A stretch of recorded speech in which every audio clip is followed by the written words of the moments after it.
All right, today's lesson, 1.5, is about powers and exponents, so part of it will probably be a review for you. And then the next lesson we're going to do will be, starting tomorrow, we're going to get into some negative exponents. So I don't know if you've ever done negative exponents before. So again, okay, good. We're going to take it from here. So here we go. So when you define what a power is, okay, it's the whole thing. It's the base and the exponent. Sometimes just the exponent is considered the power, but what it is doing is taking a base, which is a number, and then repeatedly multiplying it to itself. So the base is the repeated factor. The power itself is the product of that whole thing, what it means, right? In this case, it's saying 5 to the second power. The exponent is the one that has all the power because it tells how many times 5 is a factor. So the power would be the product, or 25, okay? You have a base and an exponent, and you might want to label those in your notes.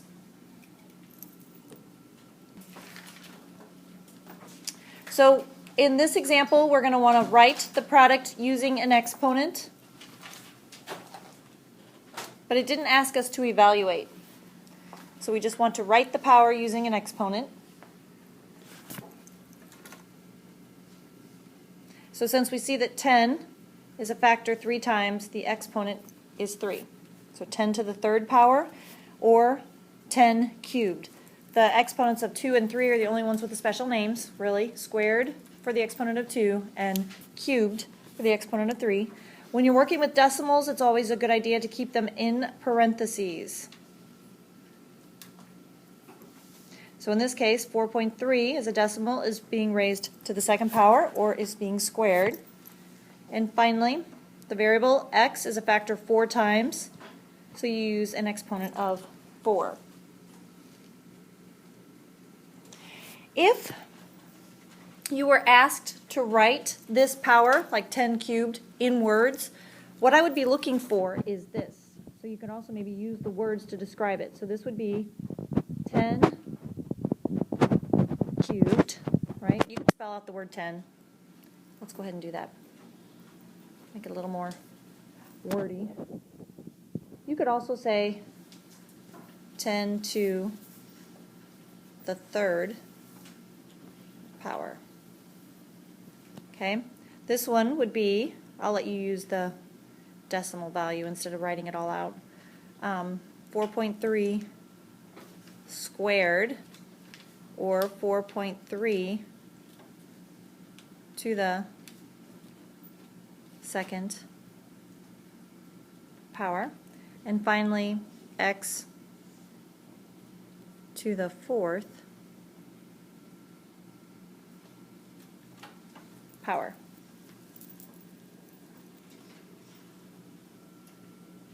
Let's evaluate this expression when m is equal to 3. So we'll substitute in the value 3 for m. So we'll rewrite it as 3 cubed. We know that that means that 3 is a factor of itself 3 times. 3 times 3 is 9, times 3 is 27. So always look for this word evaluate in the directions if I'm actually asking you for a value of what the power is. Okay? And you can see here, if we're substituting it in and taking it to the fifth power, just by multiplying it by 2 more factors, you'll see it go up so much more. So the repeated multiplication has 3 factors of 3, and it's kind of like taking our 3 cubed and multiplying it by 9. Okay? So you can always do that. You can take and go consecutively to the right. So 27 times 9 then is, I believe, 2. Okay, 81 times 3 is 243. If you're using your calculator to help you evaluate the exponents, what you would type in is the 3, which is the base. You will hit or find either the y to the x button or this button, which is like a caret. It's like telling you to raise it the next number that you're putting in to be the exponent. and then you put in the value of whatever the exponent is, and then hit equals, and you'll get the answer. Some of these might be a second feature on your calculator, depending on the type of calculator you have. So everybody try to locate those buttons and see if you can evaluate it getting 243.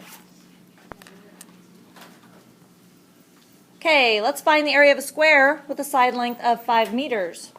Now, we have to recall the formula for the area of a square, which is taking the side length and squaring it. This is different than the volume, right? Area and volume are different. When we're taking the volume, we are taking into account like 3 different measures: the length, the width, and the height. And in a square, even though it's the same, so in the volume it would be a cube, right? So you could draw a little cube and say volume is equal to the side length square, side length cubed in a cube, because there's 3 dimensions, in area, right? The side lengths are all the same, because that's the definition of a square, and it's still the area formula for a rectangle, because a square is a rectangle, length times width. It just so happens that it's the same value. So if the side length is 5 meters, we would be taking 5 meters and squaring it. Okay, so that's going to be 5 times 5 times the meter, and that's how we get the square units. So 25 meters squared. If we were taking the volume, again, volume, you might want to write this down because I'll be asking you to calculate volume. Remember, that's like length times width times height, and if it's a cube, all faces are squares, which means all side lengths are the same. It would be 5 to the 3rd power. So that'd be 125 meters cubed for the volume. Okay? Questions on that? Okay, we're going to watch a video that's going to show some patterns, because you will have a couple questions on your homework that are going to relate to this. So you don't have to write down the example if you don't want to, but kind of pay attention to the table and the method he uses for solving them.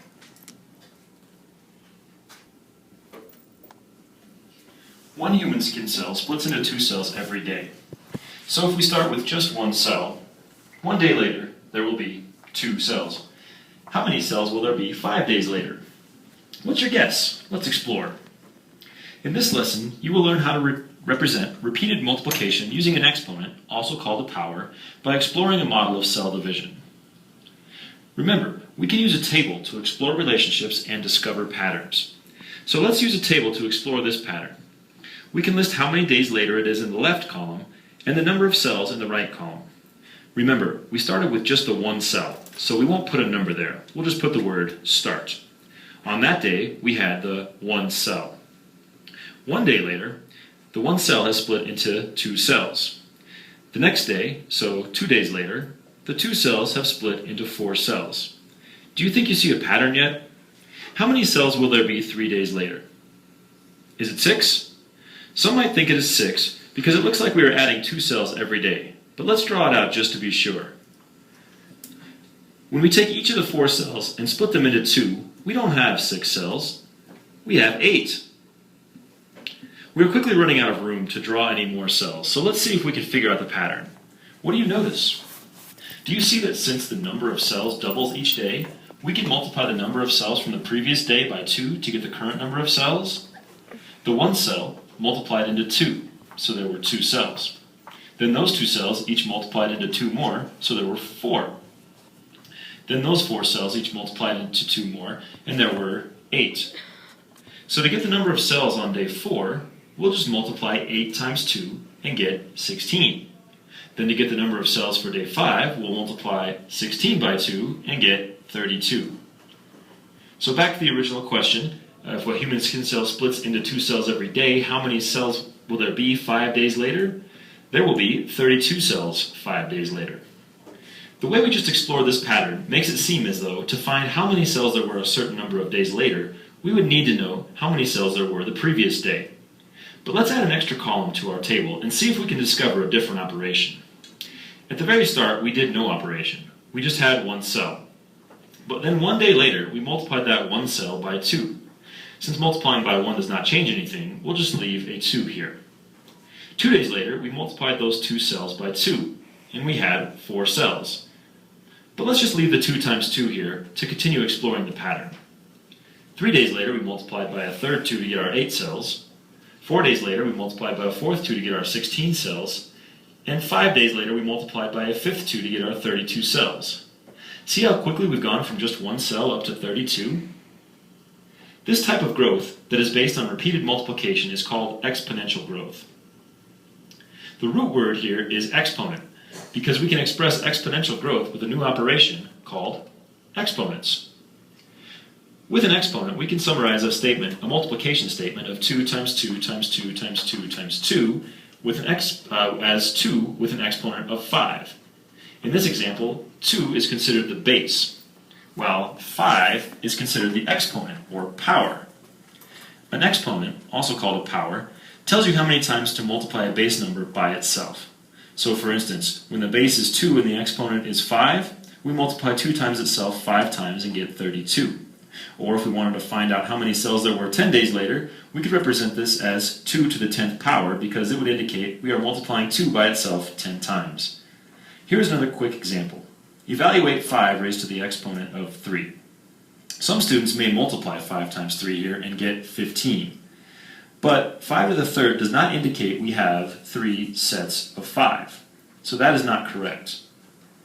A base of 5 raised to an exponent of 3 tells us to take a single object, here represented by a black dot, then multiply that by a factor of 5 3 times. The first time we end up with 5 red dots.